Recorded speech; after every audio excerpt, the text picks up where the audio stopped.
It's not human at the bottom, no. It hasn't dragged someone out. I wonder what that is. Nice view of the other mountains. Not the one we're halfway up. That's the Trapinator Possum Trap. Got names. What a laugh. Whoa. Kakuya.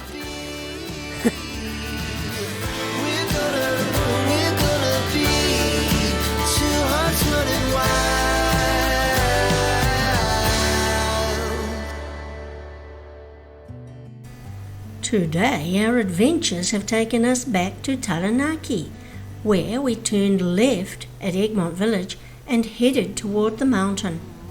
At the beginning of the Egmont National Park was this sweet little house that we just had to stop and look at, and discovered that it has a history. This gingerbread style cottage is the only toll gate in any New Zealand national park. Raahi Lodge was built in 1929 to house the park's gatekeeper, who collected a toll and controlled traffic on what was once a one-way road. The money was used between 1924 and 1946 to seal and maintain the road. New Zealanders took to cars in a big way during the 1920s and have never really got out of them since. The 6 by 3 metre clinker brick part of this house had a family of 4 living in it, which was preferable to their original tent. The lodge is now 3 times its original size, housing the park's staff for most of its life.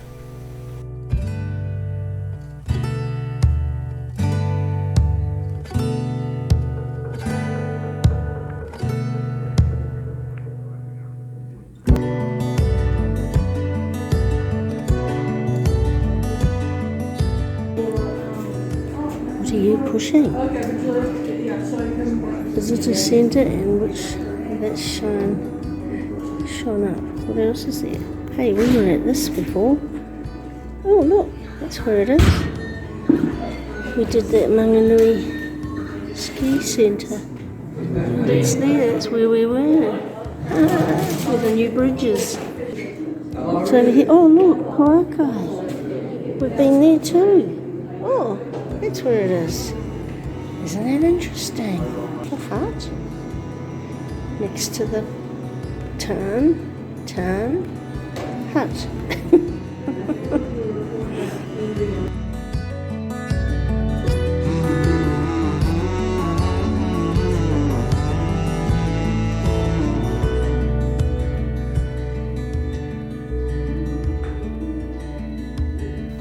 This visitors centre was very well done, with great information on Mt Taranaki and its history.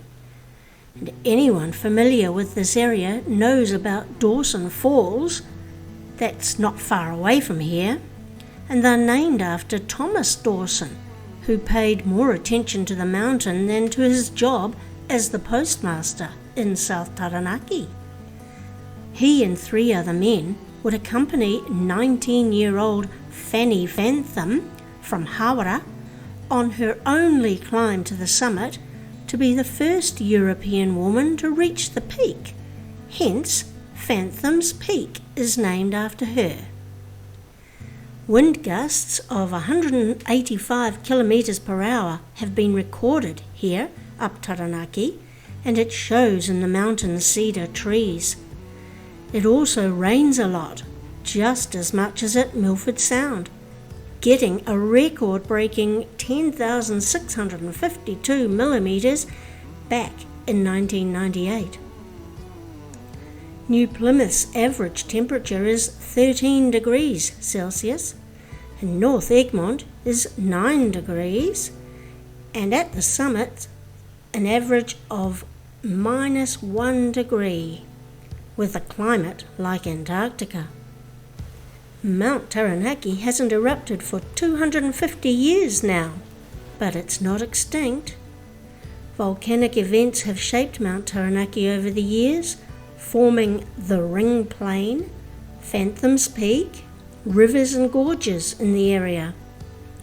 The oldest Taranaki volcanoes formed 1.75 million years ago, and all that remains are the Sugarloaf Islands and Paratutu Rock. And ash from Taranaki has been found in lake beds as far away as Hawke's Bay and Auckland.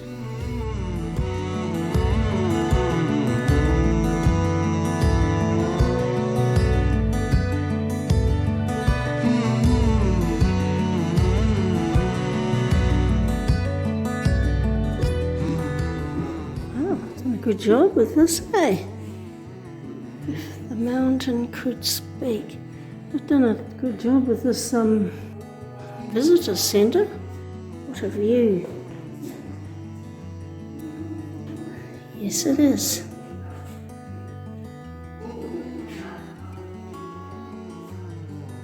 TV translator mast is there. There it is. The same. It's never prison.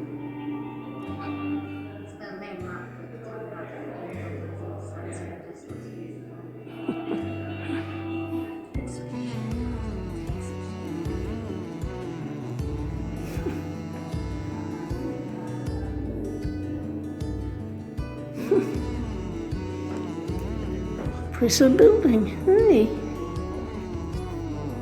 Oh, there it is, out there. That direction, eh? Right there. We were walking around that the other day. What's that?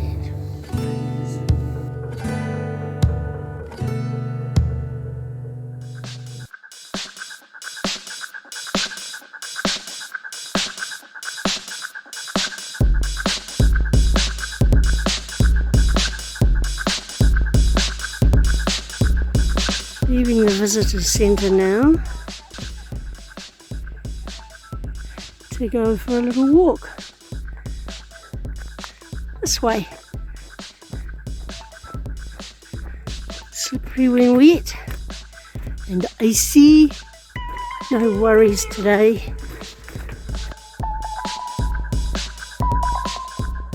Big wide track, hey Bobby?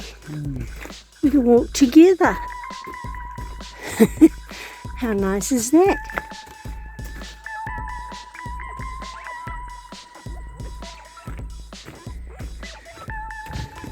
What are we viewing platforming over? It's not facing that way, is it? It's facing this way. Out to the sea in Paratutu. It should be this way. I suppose you can turn this way if you wish. It's a helicopter. Oh, it's dragging something. What's it dragging? One can't see. What is it doing? It's not human at the bottom. No. It hasn't dragged someone out. I wonder what that is. I don't know. Okay, bit of excitement. Carry on up this wide path.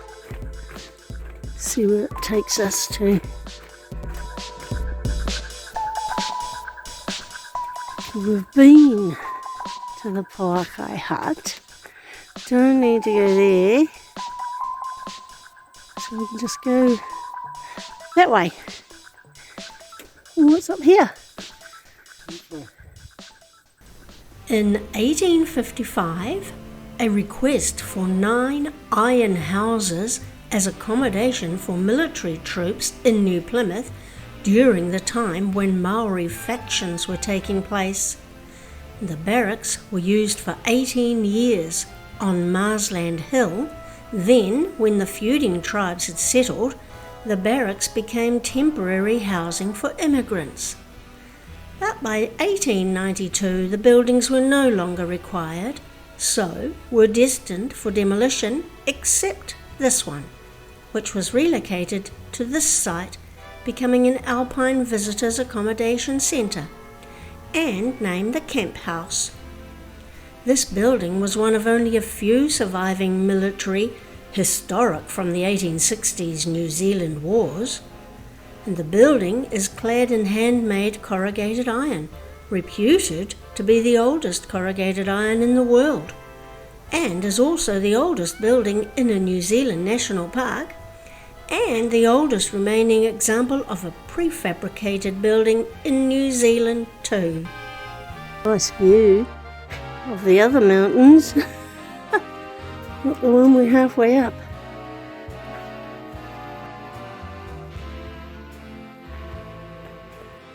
Kitchen? Oh yeah.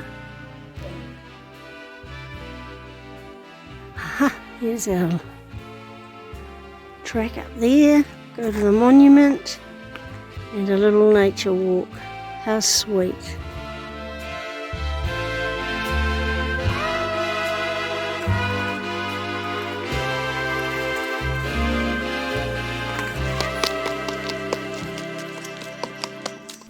High on the mountain slopes above, a tragedy played out, which saw 2 men fall to their deaths, one in a desperate attempt to save the other.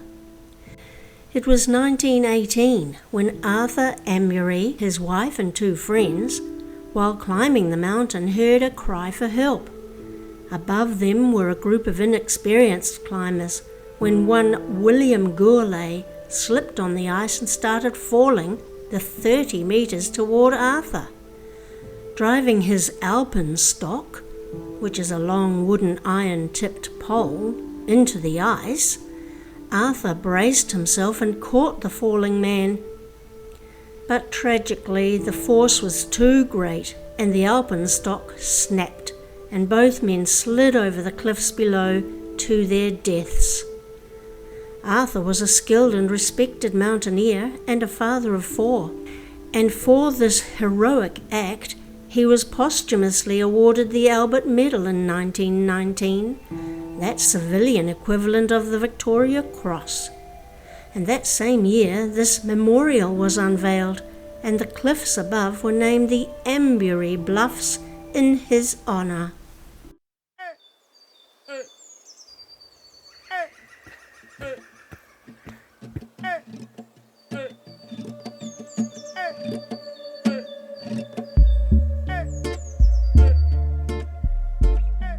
Okay, where do we go? Back this way, down this big path. Nature walk, loop, there we go. There we are. It's nicer than these paths, much better.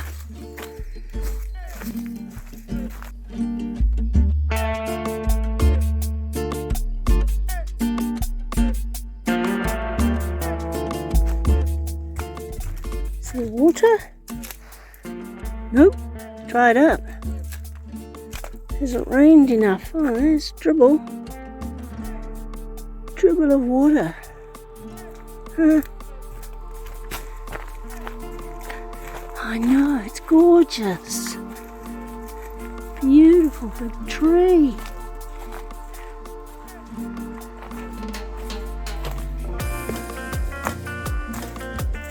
Bridge.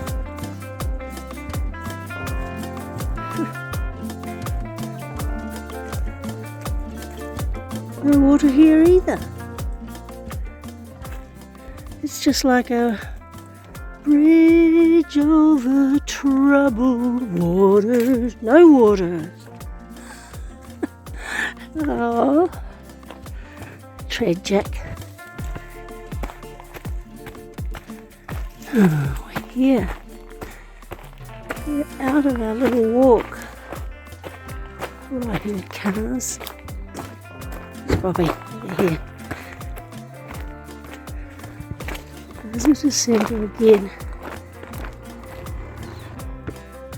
Lunch stop. By that. Visitor centre. Oh well.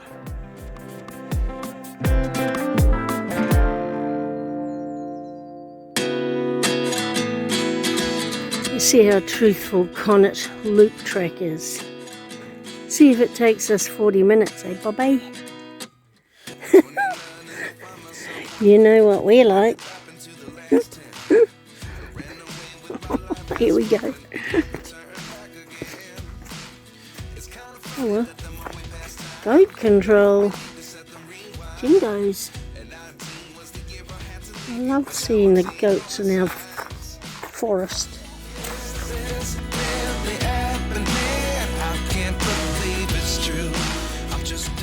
What? There's a notice on it. What does it say?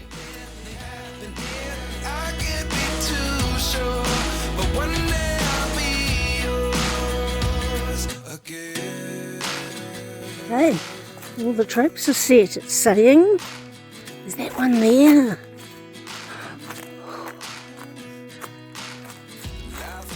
Monitoring tunnel and chew cards. This trap is set up to find what predators live here.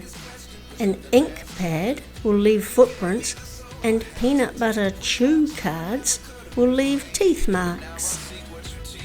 It's just an ordinary trap.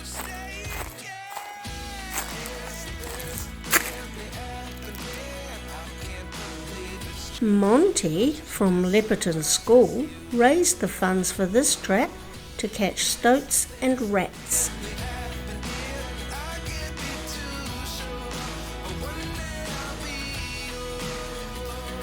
Tim's trap is a possum trap with fruit placed on the bait rod to lure them in.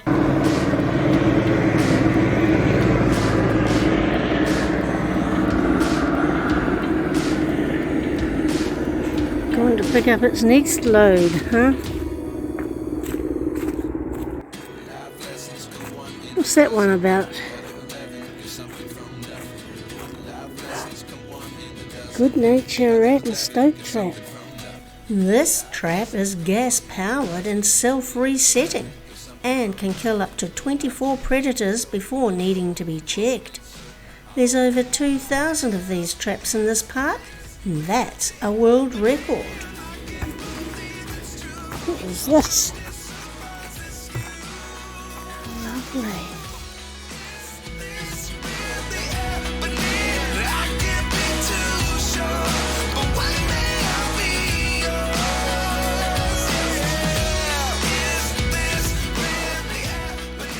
That's the Trapinator possum trap.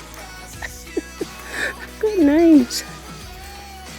Good laugh.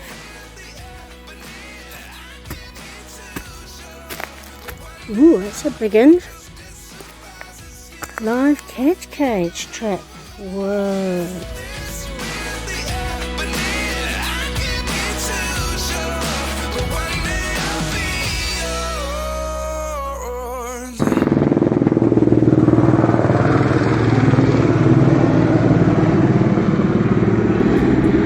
What it's doing. We've hit our turn-off point. Possum master kill trap. Whoa, lucky we don't have any possums dangling from these master kill traps.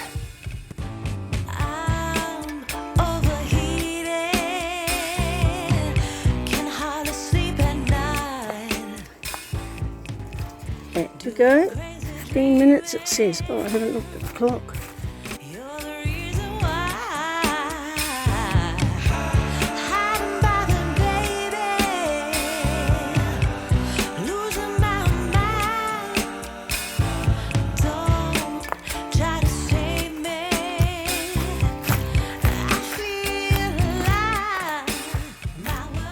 What? It said there's a mountain lookout. What? Oh, what? It's kind of overgrown, people. Oh, that's a bit. It's a waste of time. Coming all this way off our track to see that. There we are. We did the loop. Cool beans. From up in there. A Widowmaker. plus. It's not really an epiphyte on it, but whoa, could kill you. Epiphyte there. Anyway.